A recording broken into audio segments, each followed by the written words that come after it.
Bueno, hay un tema con la reforma eléctrica que es que el cambio del modelo de mercado que existe y que es un modelo es depredador.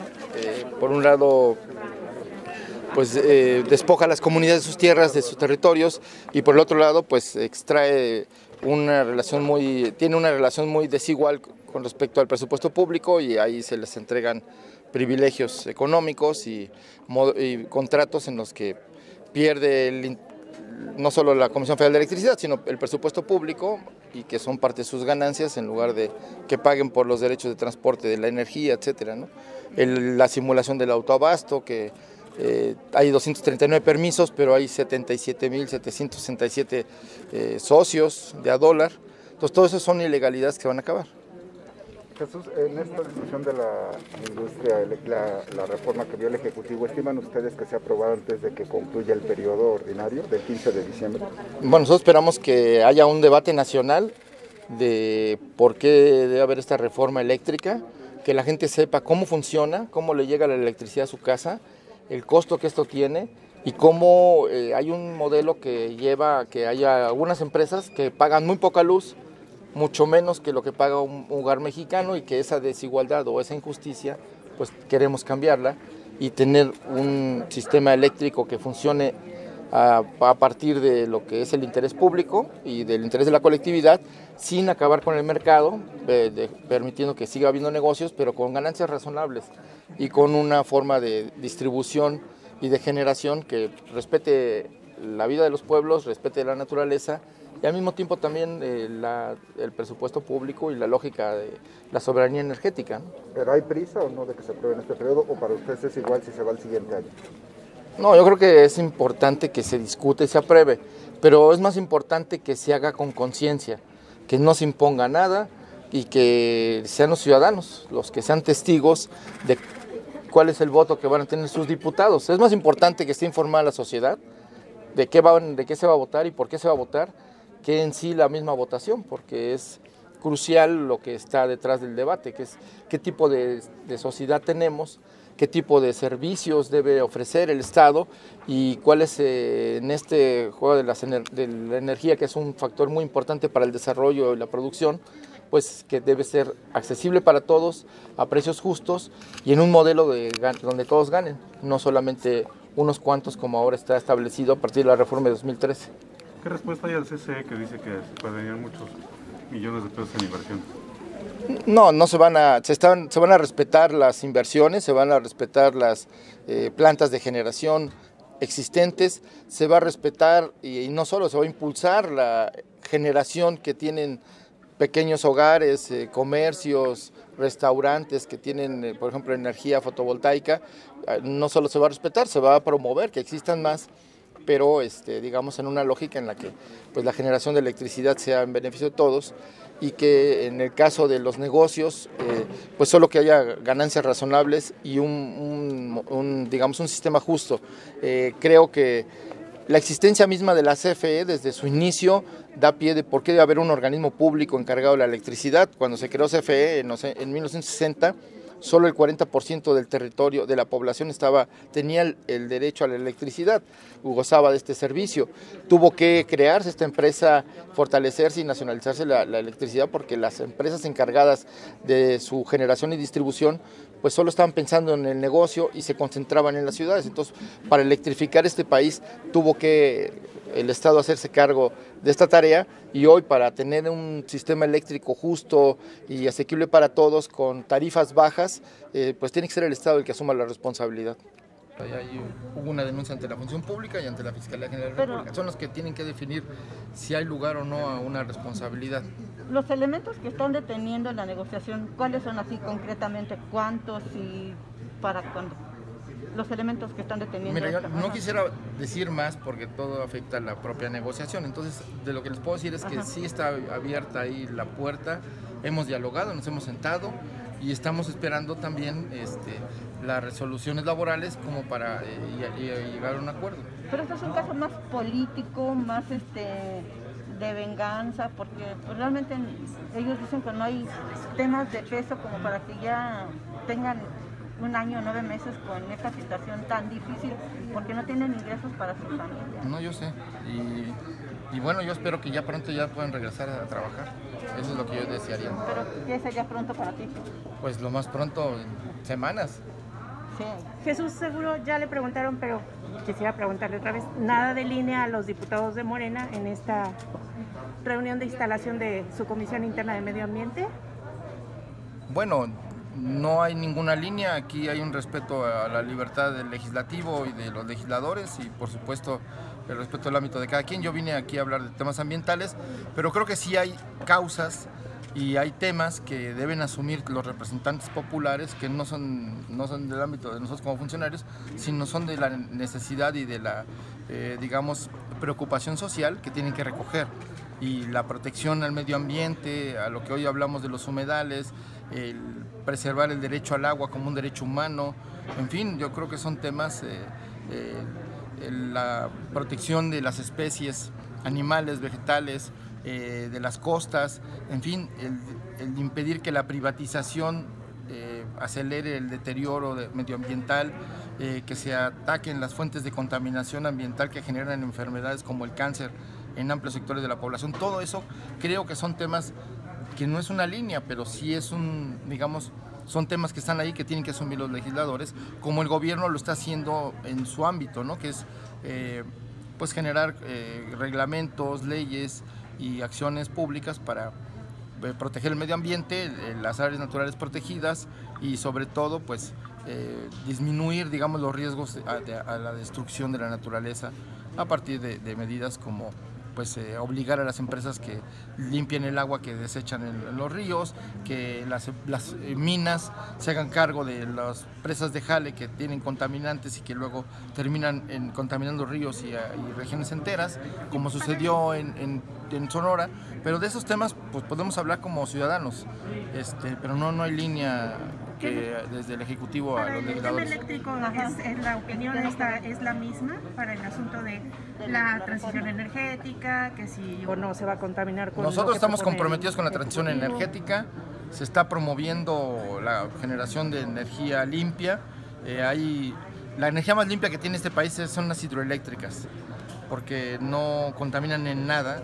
Y se están modernizando las presas hidroeléctricas para aumentar digamos el porcentaje de energía limpia de hidroeléctricas que hoy ha estado limitado por la tecnología y también por el despacho de electricidad. Entonces ahora se va digamos, a privilegiar este tipo de energías y también el interés público, el interés de la sociedad de que no haya tarifas altas y disminuir los costos tanto de generación, transmisión como de transporte de la energía y acabar con una distorsión del mercado que existe a partir de la reforma de 2013 que le fue entregando en monopolio a los privados el sistema eléctrico nacional y eso ha generado una distorsión de los costos que ha asumido el presupuesto público, o sea, hemos asumido todos los mexicanos, estamos pagándole un subsidio a través del erario público y de la compra de energía a las empresas privadas que además tienen algunos comportamientos o prácticas no legales y además que distorsionan la libre competencia en materia del mercado eléctrico y que hacen que empresas que son grandes consumidores paguen mucho menos que un hogar mexicano, algo que es muy injusto. ¿El Ejecutivo confía en tener ya los votos, perdón Jesús, el Ejecutivo confía en tener ya pues los votos necesarios para que esta reforma pueda salir con consenso de distintos integrantes de la oposición? Bueno, nosotros confiamos en que los diputados son personas responsables, conscientes y comprometidos con sus ciudadanos y con el pueblo de México y harán que valer esos derechos y ese interés público en sus decisiones. Y si no, pues ahora sí que la nación se los demande. ¿De cuánto es el subsidio que se les está pagando a las empresas privadas? Y también preguntarte, ¿cómo se va a modernizar y dar seguridad precisamente de la no contaminación en la termoeléctrica Laguna Verde? Porque hay muchas quejas. De la nucleoeléctrica. Ajá. Está hablando. Bueno, de ahí hay toda una investigación sobre la nucleoeléctrica y sobre los riesgos de la energía nuclear. Afortunadamente ya ha habido 3 inspecciones internacionales para ver el funcionamiento de la nucleoeléctrica. No hay riesgos porque ha habido denuncias. Había una mina que se estaba instalando ahí, Caballo Blanco, que ya no se va a hacer. Y luego había denuncias sobre la situación de los desechos de la propia nucleoeléctrica y de pues el manejo del propio proceso de generación a través de energía nuclear, pero hasta ahorita no hay ningún, a pesar de que ya tiene mucho tiempo, todavía sigue vigente, digamos, los permisos y no hay contaminación y no hay riesgo tampoco.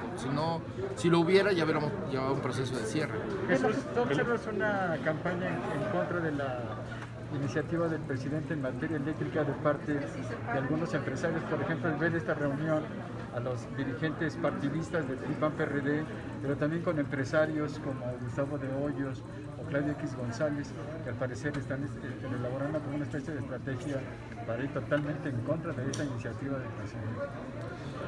Bueno, es obvio que los intereses políticos y los intereses económicos pues se juntan, ¿no?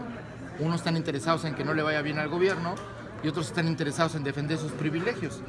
Entonces, pues ahí se juntan ambos intereses y bueno, pues están evidentemente, aquí más bien había que pensar que no es que estén en contra de la iniciativa del presidente, sino de la intención de que haya un sistema eléctrico nacional que beneficie a la mayoría de los mexicanos y que también provea las condiciones para ayudar a la transición energética.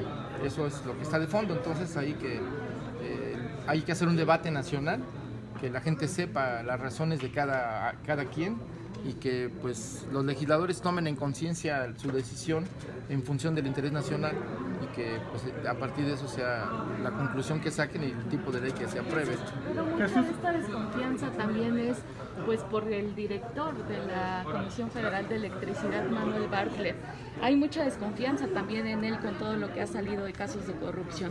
Entonces, ¿va a haber cambios? ¿Usted tiene alguna noticia de que haya algún cambio? ¿O cómo generar esa confianza a través del director de la CFE? Si, bueno, todos sus casos de corrupción, las casas e incluso el manejo financiero y administrativo de la propia Comisión Federal de Electricidad no andan por buen camino. Bueno, todas esas denuncias que se han hecho pues son públicas y llevan su cauce legal. Hasta ahorita no ha habido ninguna instancia ni interna de la Administración Pública Federal o de la Fiscalía General de la República o algún ministerio, juez que haya sancionado estas denuncias o que les haya dado validez. Entonces yo, en ese sentido, hasta que un juez no sancione estas conductas porque considere que son delitos, pues no los consideraría yo delitos. Son denuncias que se han hecho públicas sobre la trayectoria, el patrimonio y hasta familia del señor Manuel Bartlett, pero pues en eso él se tiene que defender. Como director de la Comisión Federal de Electricidad ha hecho cosas que valdría la pena tomar en cuenta. La defensa que hizo frente a por ejemplo, los contratos leoninos de las empresas de gasoductos, que eran contratos que no existen en ningún lugar del mundo. Les pagamos el gas por no transportarlo, les pagamos la construcción del gasoducto y al final se quedan ellos con la obra y con el gasoducto. En fin, todo es que subsidie el erario público a estas empresas, y el señor Bartlett lo que hizo fue defender el interés nacional y sin llegar al extremo de litigar en tribunales internacionales se pudo llegar a un acuerdo para disminuir el costo a los mexicanos de lo que significaron estos gasoductos que se hicieron sin planeación para un consumo de gas que no necesitamos. Entonces tenemos que pagar por un gas que no se necesita por 20, 30 y hasta 40, 50 años. Entonces esas cosas son las que yo creo que hay que tomar en cuenta. Y bueno, pues la trayectoria del señor Bartlett al frente de la CFE, pues ahí ahora sí que él su propia trayectoria lo va a defender o en todo caso a poner en entredicho. También le dio contratos, por ejemplo, a la empresa del senador Guadiana. También ha habido casos que se han dicho que va en retroceso la Comisión Federal de Electricidad, que incluso hay algoritmos que no corresponden con la realidad y que ha habido un quebranto financiero de la Comisión Federal de Electricidad. O sea, sí hay un déficit financiero de la Comisión Federal de Electricidad, pero se debe a este modelo iniquitativo e injusto que creó la reforma de 2013, que le entregó a los privados el mercado, que obligó a un tipo de despacho de energía eléctrica que favorece a la producción privada y que sin pagar el transporte y otros costos venden como si fuera energía más limpia. O las figuras de autoabasto que simulan ser generadores cuando en realidad son consumidores, pagando la electricidad subsidiada a muy bajo precio, más bajo que cualquier hogar mexicano, lo cual es injusto.